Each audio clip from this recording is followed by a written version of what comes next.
So our location, the Kilmaronock parish, is at the south end of Loch Lomond. Dumbarton there is down on the sort of bottom left-hand side, as you maybe see, and then it stretches across into Stirlingshire, going to the east with the village of Drimmen, just sort of immediately east of our parish. Two little villages within the parish, Gartacarn itself and Croftamy, and it's about 15 square miles. It's quite a big area, but it's only got a population of about maybe 1,000 people. However, there's a rich history really of the site as a whole, and if I can quote from one of the wee publications we've got, the earliest surviving documentary record of the parish dates as far back as the 14th century, when in 1325 King Robert I granted the Church of Kilmaronock to the monastery of Cambus Kenneth. So it's been around for a long time, and the church has records of all the ministers, all the preachers who have been resident for the church since that time. So next slide, please.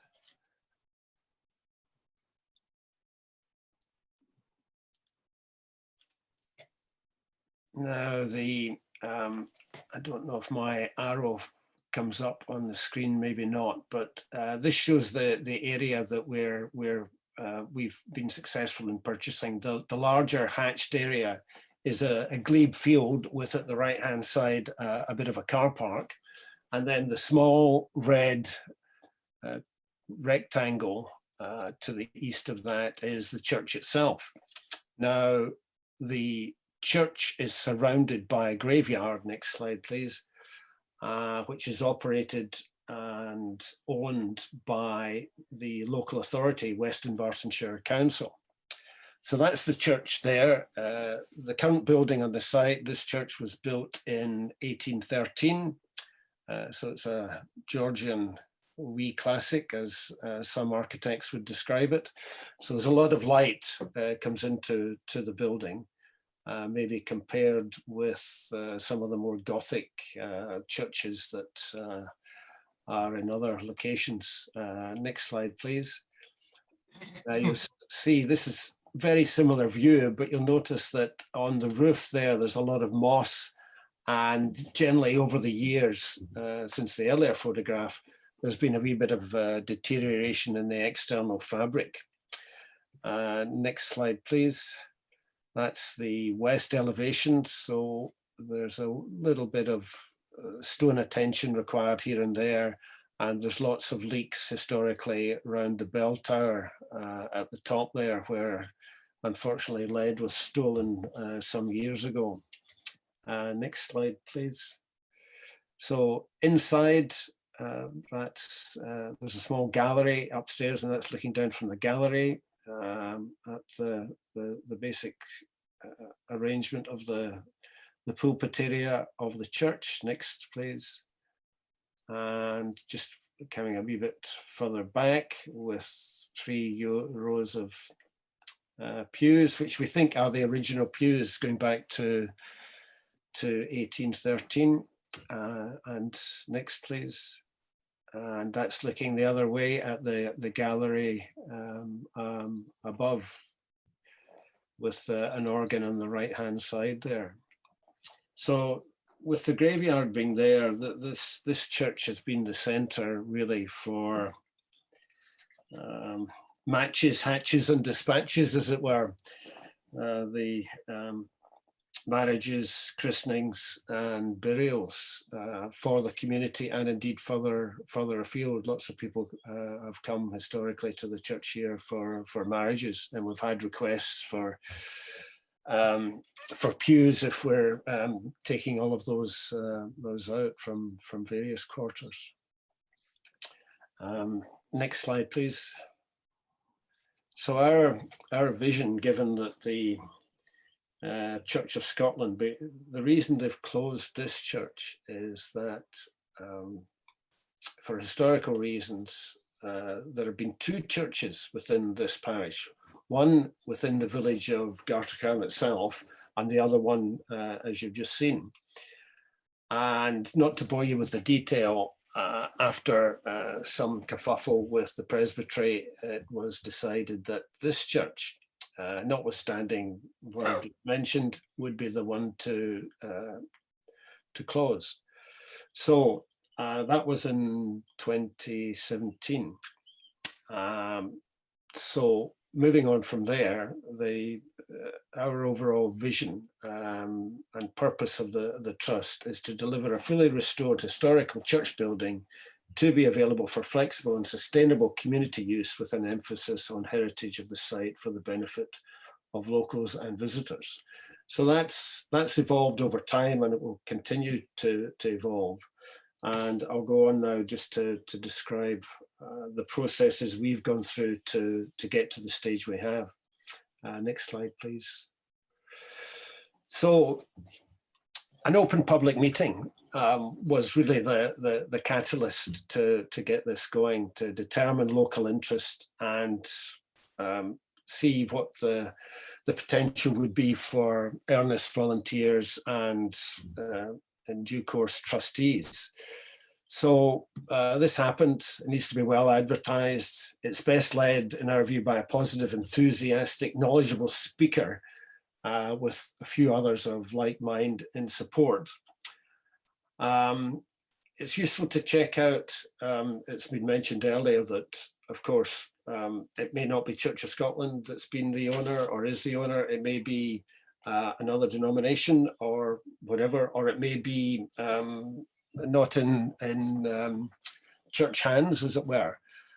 So it's always useful in advance to check out what the intention of the owner might likely be, and if they've got any views on selling, you know, if they want to put it on the open market, if it's in a prime city or town location, for example. So that's all always useful to know.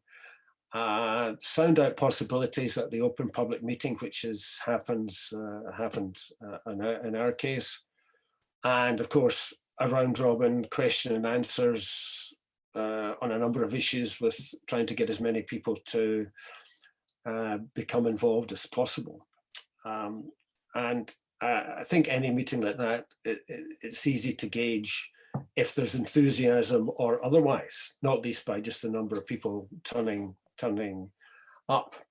And you know, that being the case, the obvious thing then is to seek out volunteers who would be willing to help set up an organization or a trust. And we would suggest maybe 7 to 10 you need, and good to have a balance and varied experienced personnel with interest and ages. I've said in brackets there because perhaps, like a lot of organizations, it tends to be the more elderly who have the time and are able to have the commitment to it, so that if you can get younger people involved as well, that's always very useful. And in terms of setting up, obviously you probably need somebody who's got secretarial skills. Treasurer doesn't need to be an accountant, but somebody who's knows what they're talking about in terms of that. Maybe somebody good at fundraising, communications, organization management, because the building engineer, architect, builder. By background, I'm an engineer, civil engineer, structural engineer, project manager, lawyer, local contacts, etc. And someone to make summary notes of the meeting. And at the top of this, I've put a wee asterisk, and I've done that at different stages through the talk here, because these could be decision points, if you like, or points where, you know, do we go on, do we stop, is it not worthwhile? So clearly an open public meeting, you get a feel for, you know, is this a starter or not? Next slide, please. So we've got the volunteers, have some initial meeting. I'd like to chair have a round robin discussion, seek volunteers for Secretary of Treasurer. Some may have to be pushed, but if you get people that are willing to take it on, it's a great bonus. And then a discussion, what sort of form of charity are we going to go for? There are different ways to do this. In our case, people on the trusteeship or those that had joined had experience of setting up Scottish Charitable Incorporated organisation. So that was discussed, and that was the way ahead decided.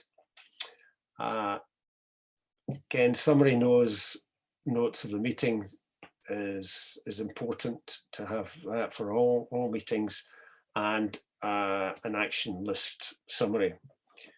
And at that stage, I think it's good to notify the owner with what your intentions are. You set it up, you're looking to move forward. So again, a lot of this is sort of common sense, as it were, for those of you involved in organizations. And sorry to be pedantic, but I'll just run through what we did. So obtaining SCIO status. Now there's, Victoria mentioned the OSCR website. There's lots of guidance on there. You need to pedantically fill out the various applications and check them and so on before you submit. Come up with a constitution, which there's also guidance on doing, and it can be shared with various groups, and nominate trustees in advance from those that you've got interested. Important then to open a bank account. This can take a wee bit of time because the banks are quite thorough, shall we say, in their setting up of these things to avoid laundering issues and all that sort of stuff. Maybe best to sound out a couple of banks and select. Again, all common sense stuff, and a good treasurer to get on with that and have a second signatory. And at this time, it would not be inappropriate to arrange for trustees' professional liability cover, which is not terribly expensive.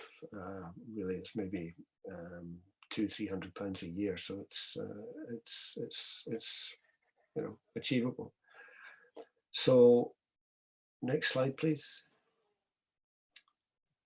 So, while this is all ongoing, hold regular minuted meetings, and once the bank account's set up and you set yourselves up as a trust, that'd be a convenient time to have a further public meeting.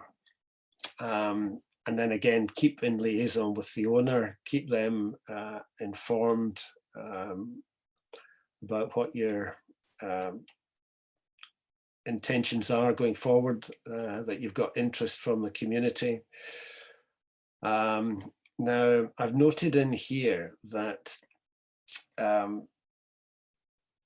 it's very easy to say, oh, community right to buy under the Land Reform Act, and that'll give you a toe in the door to whatever you need. But that process is extremely time consuming. And we did lose a great deal of time when the owner originally wanted us to obtain that. Communication with SLF, however, was very useful, and that was disputed, and eventually that was dropped. So that was good, and we didn't need that because we were given that arguably the church being surrounded entirely by a graveyard owned by others was perhaps going to be of less commercial value. Any local organisation going forward was likely to be the preferred bidder, as it were. So once these things are set up with the SCIO and a bank account, that's an appropriate time to have a further public meeting with summarising the behind the scenes what's been going on, and then to involve potential ideas for discussion with the public. So you can then start, as we did, making annual memberships, something rather than just a lump sum membership for an indeterminate period. So we've got a system with an annual membership. It's only £10, but it's amazing how that will add up when you add the charitable 25% that can go on top of that. So I think initially in the first year we had about 70 odd members, and spilling on to the item below this about fundraising. This is when you need an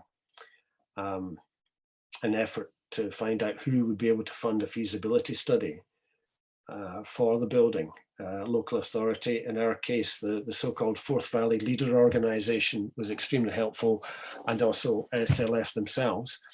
But a lot of the funding needs to be combined funding. And for our feasibility study that I'll move on to just shortly, it was very helpful that we had quite a lot of donations from the local community in addition to the membership fees that helped a lot. But just before moving on to the next slide, you'll see there I put 2 asterisks here for the further public meeting. So again, you get an idea from that if it's a goer to keep proceeding and keep going. So next slide, please. That's halfway through, Willie. Okay, thanks. So feasibility study and business plan. So you need to tender this to experienced consultants. We could provide to anyone who wants the list who we went to. But basically this would comprise, the output from this would be an options appraisal and feasibility report for use of the church building and its ongoing management. Building survey works, including costs for remedial works and development works, and importantly, a 5-year business plan, including funding strategy and risk analysis for each step of the project: purchase, repair work, adaptation of building. So there's quite a lot in that, but it's very important in our view, to get that done. Now, the one we had cost about 20k. That was partially funded by the Leader organisation, partly funded by funds from SLF and from the local community. And we used about 4,000 of our local community contribution, which was, quite a reasonable proportion of the total we were looking for. So, of course, these funding organisations are constantly shifting. So it's important just to see what might be available. At the same time, you can get tender, ask a few experienced building valuation organisations to quote you for giving an independent valuation of the asset being sought, and then you know what they think it's worth, and you can form your own view on that. Next slide, please. So, business plan, you need to meet with the organisation, the consultant that's done that, interrogate it in details. Usually they had a QS and an architect employed, so it's good to meet with them and really home in on what the plans are and if you agree with them, and work your way through that, arrange for a final business plan, and have we would suggest a business plan summary, which would be no more than 8 slides, which covers the main issues and can be readily circulated by email and displayed to funding organisations, etc., etc. You can then keep all this going and share it with the general public via an open AGM, and that gives the opportunity to keep the fundraising going as well. Next slide, please. So our business plan was pretty detailed, and you can see this is the sort of things you get in the business plan. There's a couple of things we missed off the bottom there, but you see the appendices, floor plans and the elevations, and there's a lot of financial detail in these as well. but it covers a whole range of things: background into the research, a SWOT analysis, strengths, weaknesses, opportunity and threats. You know, what will we do? What's the vision? What can happen? Delivering the project, how much is it all going to cost? Marketing, will it wash its face in terms of getting enough funds to do what we want to do? And will it be sustainable thereafter as a working business, really? It's really got to be looked at in that light. Next slide, please. So moving on then to the purchase funding. So I made a wee mistake here when I talk about first stage application. That was actually with the that was actually part of the funding for the feasibility study. But nonetheless, we found it, if you've got a good business plan and you've got that initial bit of funding, hopefully from local communities and those interested, it's also good to have letters of support, which we managed to get without a problem from local councillors, local MSP and MP. All this helps when going for major funding. We then made a detailed application to SLF, having been in touch with them, to enclose our business plan, to share with them minutes of meetings, our financial records, all that sort of stuff, everything and anything they wanted. They came through and said, yep, we can give you the money. And that was also to include for legal fees, a VAT assessment, and cost of a so-called project coordinator, to help with some of the aspects going forward in usage of the building and how it might operate. So I've got stars at the top, asterisks at the top here. Again, obviously, if you can't get purchase funding, which we couldn't have done on our own without the SLF, that would have been impossible. Too much to raise, far too much to raise. Although in the meantime, prior to that, we did have pledges from various organizations, including AHF, and thank you, Joe, I see you're in attendance there. So we're able to note that these are there. We were also in the fortunate position that a family who have their own foundation had been based previously in the village, and they were able to conditionally pledge a lot to our cause, and that helped very much as well. So just conscious of time, legals, sorry, I've got stars against the purchase funding. Obviously, if you can't get the money, you're dead in the water, I would suggest, unless there's some other way of obtaining it. It does depend on the purchase value, right enough. Obviously, the legals now, we appointed, we did ask 2 or 3 lawyers to give us a quotation. One came back very low because he knew the community and was doing it at a very reasonable cost. And that can always take long. When lawyers get involved, it can always take a long time. And one of the issues we had that took a long time was the owner was insistent upon a clawback condition.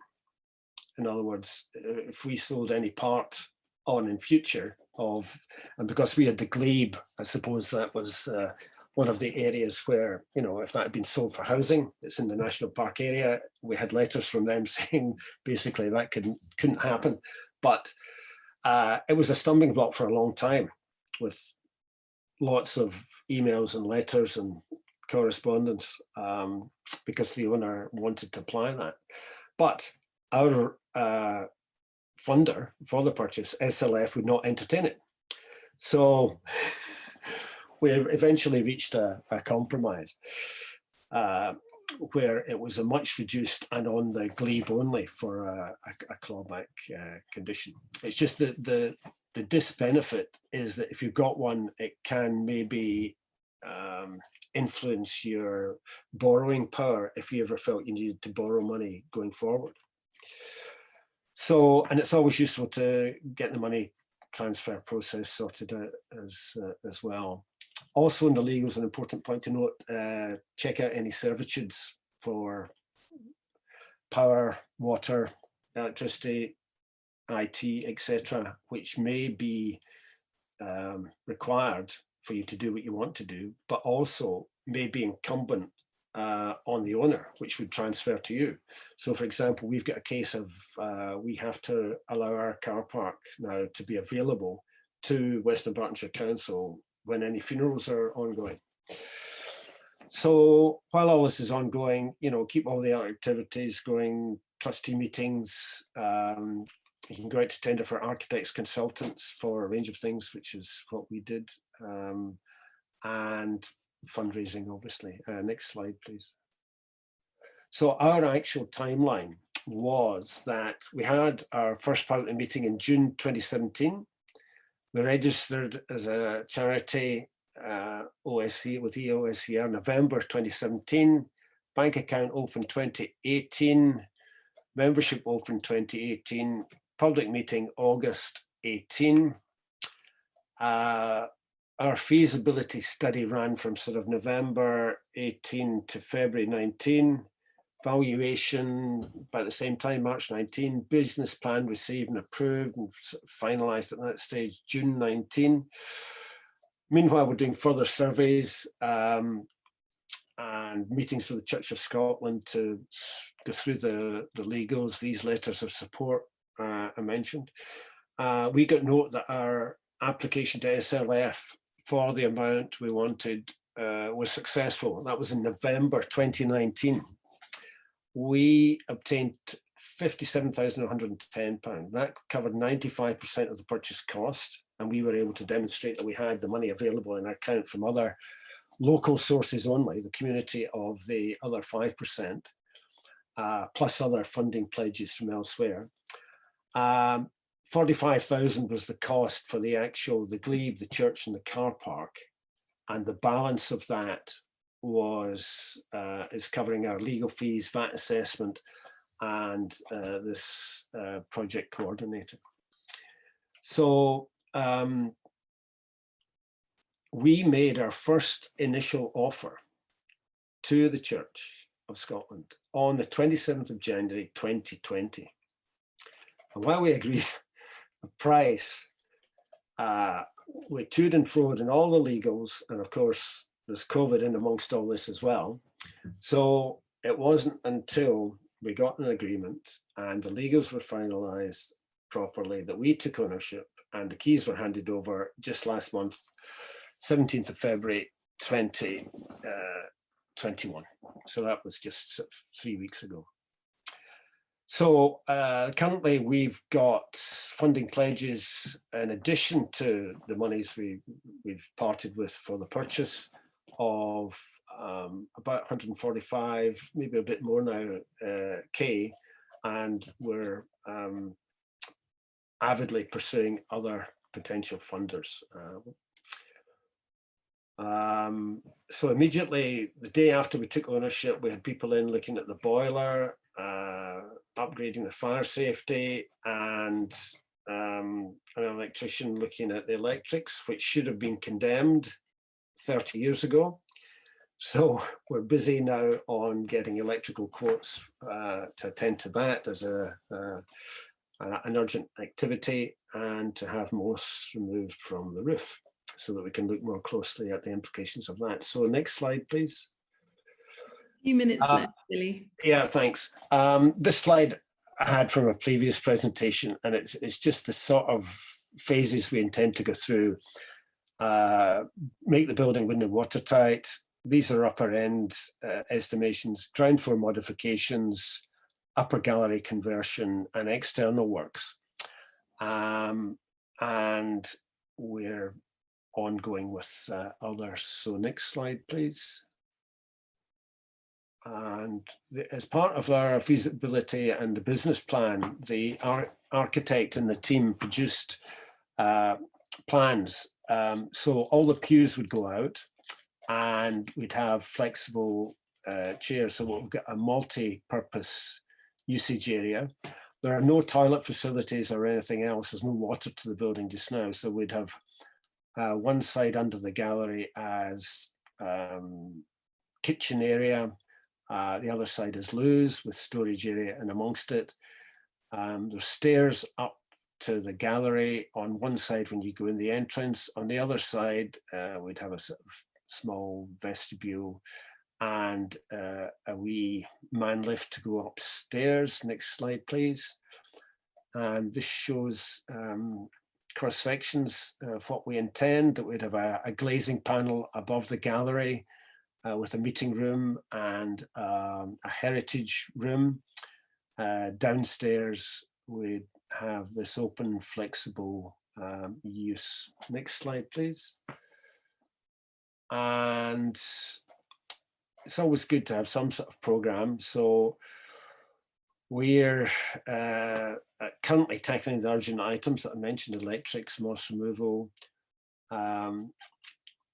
We hope to open up to what I've described as initial money generating activities as soon as possible. Keep the pot boiling, ongoing for as long as we need to with fundraising. We've